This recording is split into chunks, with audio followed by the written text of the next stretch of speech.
You have met people who were not conventionally beautiful by any objective measure, and yet the moment they walked into a room, something shifted. People leaned toward them. Conversations quieted slightly, in a good way. Eyes tracked them without quite knowing why. And you have also met people with striking, symmetrical features who somehow left no impression at all, who you forgot within the hour, whose presence dissolved the moment they left the room. What separated them was never bone structure, never skin, never the particular arrangement of features that magazines have spent a century convincing you determines everything. The Stoics understood something about this 2,000 years before modern psychology gave it a name. Attraction is not primarily a visual phenomenon. It is a presence phenomenon, and presence is built brick by brick through daily habits almost nobody associates with attractiveness at all. Habits about silence, discipline, attention, and character. This is not a video about skincare routines or gym memberships, though those things have their place. This is about the deeper architecture underneath a person that makes them genuinely magnetic, the kind of pull that has nothing to do with lighting or angles and everything to do with the quality of a human being standing in front of you.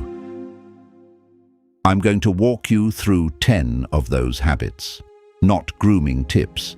10 philosophical disciplines practiced by men who were enslaved, exiled, and buried in grief, that quietly built the specific kind of presence that draws people in without a single word of effort spent trying to. Stay until the end, because the 10th habit is the one that determines whether the other 9 actually last, or whether they quietly fade the first time life gets genuinely difficult. Welcome back to Accent Stoic, the place where ancient philosophy meets modern life. If you're new here, this channel exists to take the hard-won wisdom of Marcus Aurelius, Epictetus, and Seneca and turn it into something you can actually use starting today, not decades from now once you've theoretically mastered it. If that sounds like what you need, subscribe now, because the way people experience you is about to change. In with the idea that underlies every single habit on this list. The Stoics called it the unity of the inner and outer life. What you are on the inside eventually becomes visible on the outside, whether you intend it to or not, whether you're paying attention to the transfer or not. Your face, your posture, the quality of your presence in a room, none of it is separate from the actual condition of your character. It is the character made visible. Habit 1. Stand like you belong to yourself. A physical detail you can safely ignore. It is communication, a language your body speaks before you say a single word to anyone. Epictetus, who had literally nothing, no property, no rights, a body he did not legally own, having spent years of his life enslaved, still carried himself with a bearing that commanded the respect of emperors who studied his teaching for generations after his death. He taught that some things are within our control and some things are not. And posture, notably, he pointed directly to as entirely within your power every single moment of every single day, regardless of what else in your life you cannot currently direct. Actual mechanism behind why this matters so much. Forward head posture, rounded shoulders, a chest that's caved inward. These do not just look tired to an observer. They physically compress the body's ability to breathe fully, which measurably reduces oxygen flow to the brain and quietly dulls whatever aliveness might otherwise be visible in your eyes. People read this instantly, almost always unconsciously, even when they couldn't articulate what exactly they're picking up on. A straight spine and an open chest are not vanity, and they're not about performing confidence for an audience that's watching. They are the direct physical signature of a person who has decided in this moment and the next one to occupy their own space fully instead of quietly apologizing for taking it up. Try this today, right now, wherever you happen to be. Notice your shoulders. Pull them back gently. Lift your chin slightly. Lengthen your spine as if a string were gently pulling the crown of your head upward. This is not about performing anything for anyone watching. It's the Stoic principle of taking full ownership of what is within your control, applied directly and immediately to the one thing entirely within your power in this exact second. Habit 2. Master the pause. Before you speak, nothing makes a person less magnetic than the sense that they will say absolutely anything to fill an uncomfortable silence. And nothing makes a person more magnetic than the quiet sense that when they finally do speak, it was genuinely worth the wait. Seneca, writing letter after letter to his friend Lucilius, was almost obsessed with this exact idea. He watched wealthy senators and powerful men around him destroy their reputations entirely through talking too much, filling every available silence with unnecessary words. And he wrote that we should retire into ourselves as much as we possibly can, associating only with those who genuinely improve us, being deliberately selective about who receives our energy and our words. The pause before speaking accomplishes something specific and quietly powerful. It signals without a single explicit statement that your words are chosen deliberately rather than fired off reflexively. Marcus Aurelius, constantly provoked and tested by rivals with hidden political agendas, was known throughout his court for his ability to simply not react on anyone else's timeline. He didn't need to argue back immediately or defend himself the instant he was challenged. He let his composure do the actual work of the response, and in doing so made himself genuinely difficult to read, which happens to be one of the most quietly magnetic qualities a person can carry into any room. Today, in your very next conversation, the moment you feel the familiar urge to fill a silence immediately, wait 1 extra second before you speak. Just 1 full second longer than feels comfortable. Notice how differently your words land when they arrive a half-beat later than pure reflex would have delivered them. Habit 3. Protect your attention like it's genuinely valuable. There is a particular quality that magnetic people consistently share, and it has essentially nothing to do with their physical features. It's a stillness, a depth visible in the eyes, an unmistakable sense that there is someone genuinely fully present behind them. And nothing destroys that specific quality faster than chronic, fragmented attention, the habitual, compulsive checking, scrolling and half-listening that has quietly become the accepted default for almost everyone around you. Seneca wrote something that reads as if it were written directly about smartphones, though he could not have imagined them existing. Retire into yourself as much as you possibly can. Associate with those who will make you a genuinely better person. He was describing the precise antidote to shallow, scattered engagement centuries before the technology that would eventually make it a near-universal problem was ever invented. When someone is fully present with you in conversation, not glancing sideways at a screen, not already half-formulating their next sentence while you're still mid-thought, you feel that presence immediately and viscerally, and so does everyone else who has ever been on the receiving end of your own divided attention, whether they've said anything about it or not. Today, in your very next real conversation, put your phone somewhere you genuinely cannot see it, and give the person in front of you your complete, undivided attention for the entire exchange, start to finish. Notice how rare this experience has become for the people around you, and notice how differently they respond when they finally receive it from you. Habit 4. Let your emotions move through you, not around you. Spread and quietly damaging misconception that emotional suppression is the same thing as strength. Push it down, project a controlled and unaffected exterior. Never let anyone witness the actual storm underneath. This is not Stoicism, despite how often it gets mistaken for it. It is quietly destructive over time, and it eventually shows up on the body in ways you cannot fully hide. A permanently clenched jaw, a furrowed brow that never fully releases even in rest, eyes that grow progressively more guarded and harder to reach the longer the pattern continues. True Stoicism, as Marcus Aurelius, Epictetus and Seneca actually practiced it in their own private lives, was never about the suppression of emotion. It was about the disciplined processing of it, feeling something fully, acknowledging it completely and honestly, and only then consciously choosing your response, rather than being ruled by the raw feeling in the exact moment it arrives. Marcus wrote that the impediment to action advances action, that whatever stands in the way becomes the way forward. He was not instructing anyone to ignore what is genuinely difficult. He was instructing them to face it directly, because whatever you suppress rather than process, your body eventually expresses in the only language it has left available to it. If these first 4 habits are landing for you tonight, drop the word presence in the comments below. I genuinely want to know how many of you are building this alongside me right now. Habit 5. Speak less about your plans, more through your results. There is a specific and recognizable kind of person who announces every intention loudly before it's even real. The plan not yet begun, the goal not yet meaningfully pursued, narrated in advance to anyone within earshot who will listen. And there is a rarer, quieter kind of person who builds privately and simply lets the eventual results speak once they're actually ready to. The second person is almost always significantly more magnetic than the first. And the reason behind this is philosophical, not merely a matter of personal taste or accident.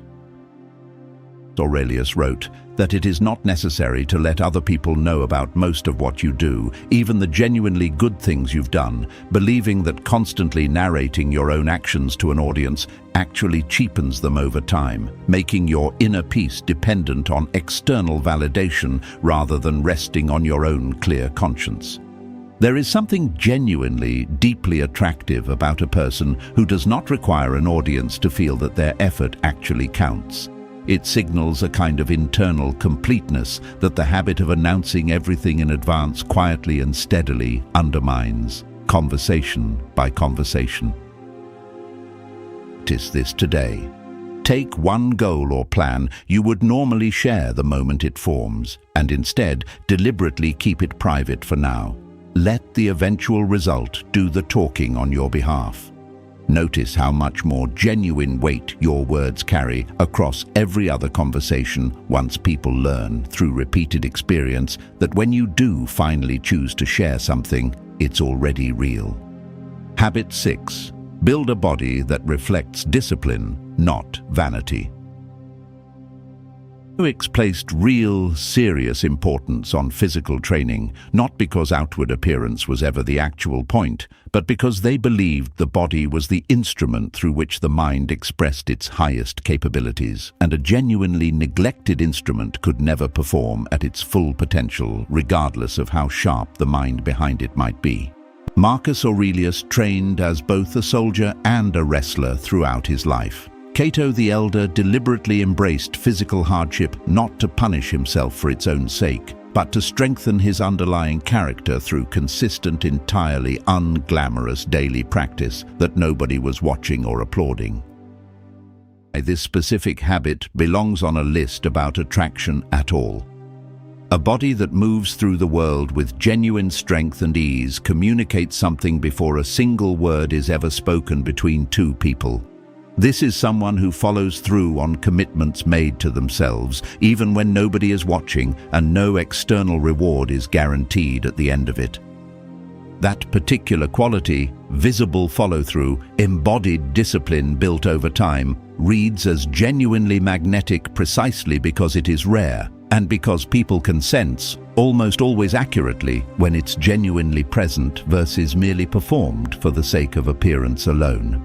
You do not need to become an elite athlete to benefit from this habit. You need to move your body with real purpose regularly, in a way that reflects an actual, honest relationship with discipline rather than an anxious attempt to look a particular way for other people's approval. 7. Practice genuine curiosity instead of performed interest.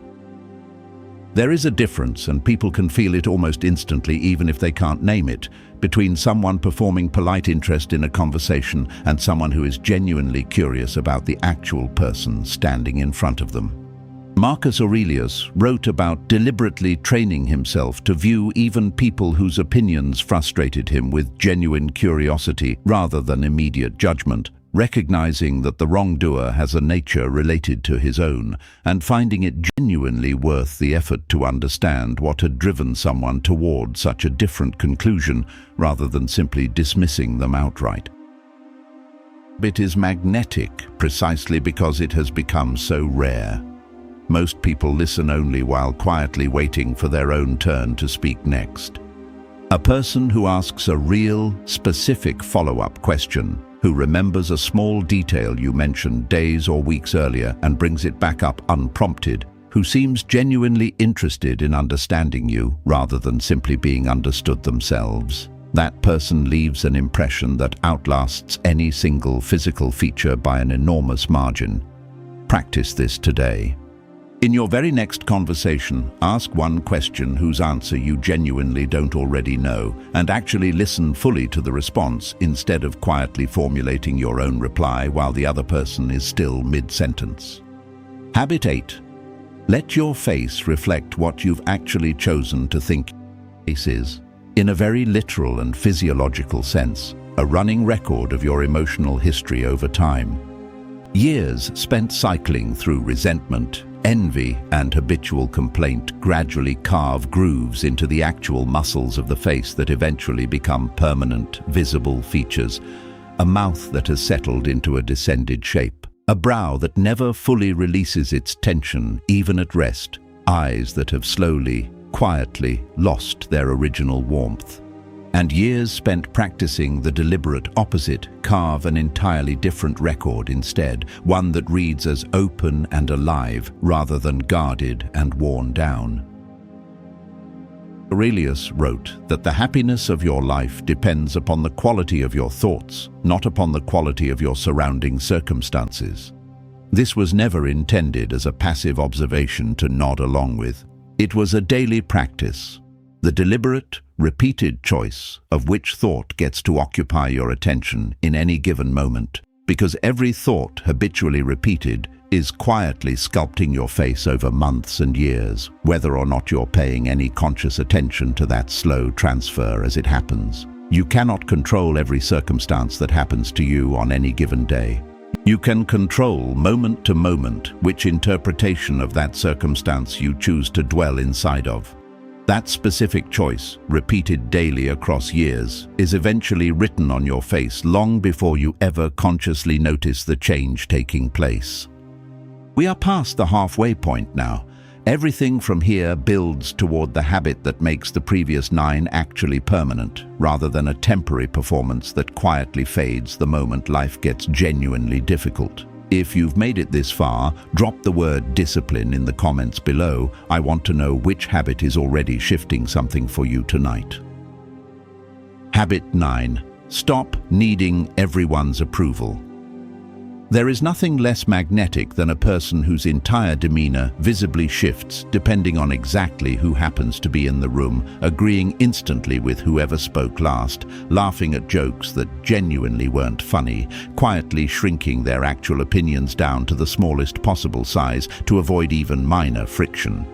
And there is nothing more magnetic, by clear contrast, than a person who holds a consistent, calm center, regardless of who happens to be watching them in any given moment.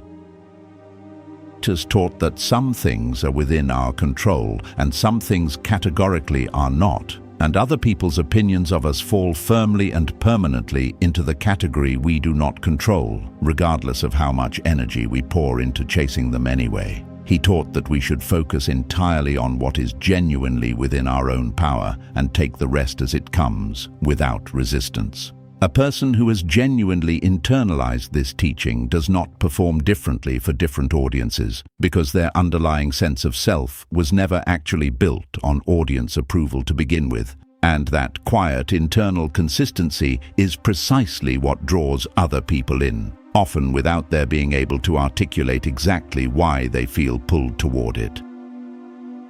This today. In your very next interaction where you feel the familiar pull to simply agree in order to keep the peace, notice that impulse clearly as it arises, and choose instead to say what you actually think, calmly and without any unnecessary defensiveness attached to it. Habit 10. Anchor. Everything in a purpose larger than being liked. Final habit.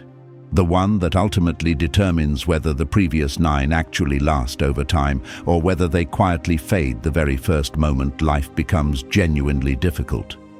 Marcus Aurelius, through the loss of multiple children, a devastating plague that swept through his empire, and years of continuous war, returned again and again in his private journal to a single anchoring question.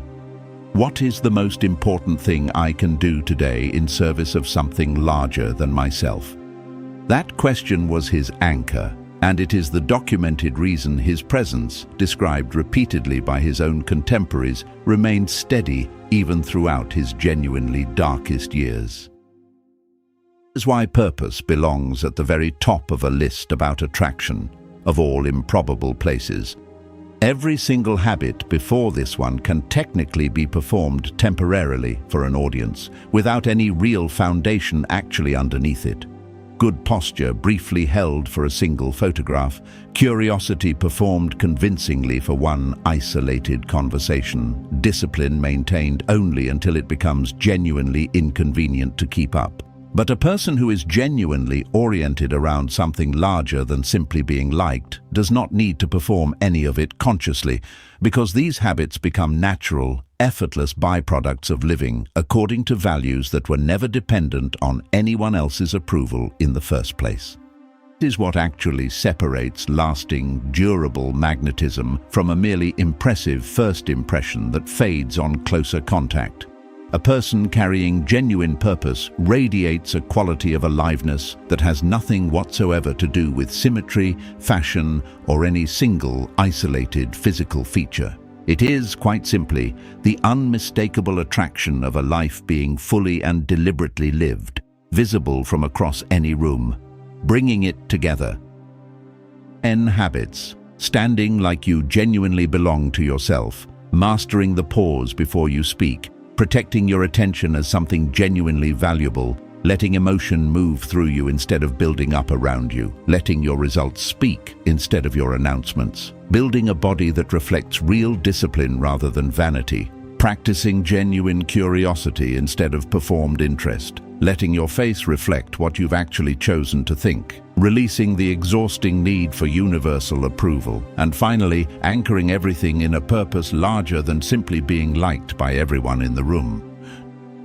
Of these 10 habits require expensive products, a particular set of inherited features or circumstances you don't currently have access to.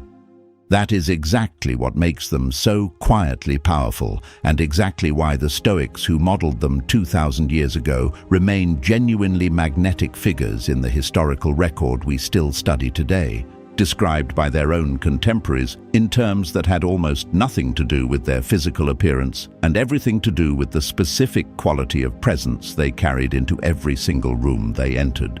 You don't need to master all 10 of these by tomorrow morning. Pick one, the single habit that made you genuinely pause somewhere in this video. Practice it deliberately for the next 7 days on purpose, and notice, actually notice, what quietly begins to shift in how people respond to you across that week. This video gave you something real today, something worth actually carrying forward. Hit that like button before you go. It costs you nothing, and it tells this channel to keep making exactly this kind of content. And if you haven't already, subscribe to Accent Stoic, because this is the work we do here every single week without exception. Tell me in the comments which habit you're starting with today. I read every single comment, and I would genuinely love to know which one found you today of all days. Until next time, remember, real attraction was never actually about what you were born with. It's about what you choose deliberately to practice, one habit at a time, starting today.